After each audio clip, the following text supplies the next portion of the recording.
जनपद गौतम बुद्ध नगर में अपराध एवं अपराधियों के खिलाफ लगातार अभियान जारी है। सीपी मैम के सख्त निर्देशन में एडीसीपी और एसीपी सेकंड के नेतृत्व में थाना 58 की टीम ने एक अच्छा गुरुवर्क किया है।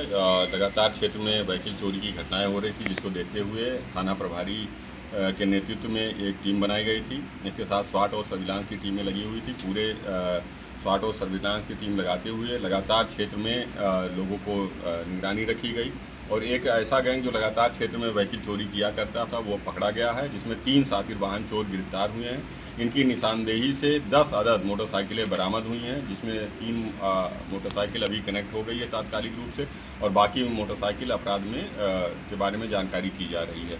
इनके पास से नाजायज़ चाकू और असलहे भी बरामद हुए हैं। लगातार क्षेत्र में घूम करके नोएडा, एनसीआर, गाजियाबाद आदि क्षेत्रों में भीड़ भाड़ वाले स्थान, मॉल आदि के आसपास जा कर के ये लोग रेकी करते थे और वहाँ से वाहन को टारगेट करके ये लोग उसको खोल लिया करते थे। जैसा भी उसका अगर इलेक्ट्रॉनिक व्हीकल है तो उसको उसके सर्किट को शॉर्ट कर दिया करते थे और नहीं तो अगर उसका मैनुअल उसमें लॉक लगा हुआ है तो उसको तोड़ दिया करते थे और उसके बाद ले जा करके उसको निश्चित स्थान पे रखते थे। वहाँ से फिर ऑन डिमांड ये लोग सप्लाई किया करते थे। इसमें एक अपराधी गिरफ्तार हुआ, आस मोहम्मद, जो कबाड़ी के रूप में मोटरसाइकिलों को डिसमेंटल करके बेचा करता था और उससे ही लाइजन करके ये लोग लगातार ऑन डिमांड चोरियां किया करते थे। अब ये गिरोह पकड़ा गया है, गिरफ्तारी की गई है और इनके निशानदेही पे जितने मोटरसाइकिल हैं उनको कनेक्ट कराया जाएगा।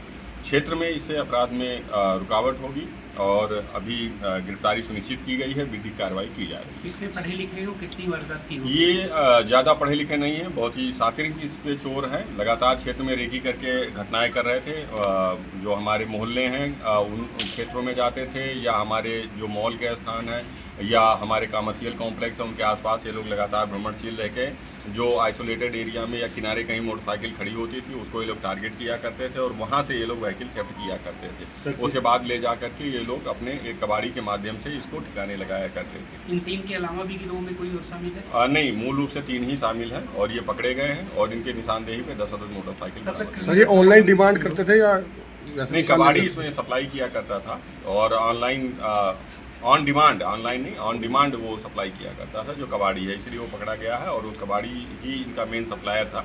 वो गिरफ्तार हुआ, व्हीकल को डिसमेंटल कर दिया करता था, पार्ट्स उसके बेच दिया करता था अलग अलग लोगों को या फिर मोटरसाइकिल पूरी की पूरी भी बेच दिया करता था जैसी लोगों की आवश्यकता होती थी या लोग जैसा डिमांड करते थे। इस गैंग में कितने लोग शामिल रहते थे? रिसेंट घटना अभी जल्दी ही इन्होंने की है और थाना 62 क्षेत्र में की थी और वो एक मुकदमा भी लिखा गया है अभी उसमें। ये मोटरसाइकिल एक कनेक्ट हुई है, मोटरसाइकिल जो रजिस्टर्ड नंबर UP 14 FK 9140 है, ये कनेक्ट भी हुई है। कब से कर रहे हैं सर? कितना पुराना अपराधी? ये अभी ज़्यादा पुराना आपराधिक इतिहास नहीं है, लेकिन ये नया गैंग है और लगातार क्षेत्र में सक्रिय रह करके नोएडा, दिल्ली, NCR और गाजियाबाद रीजन में ये घटनाएं कर रहा था। ठीक है सर।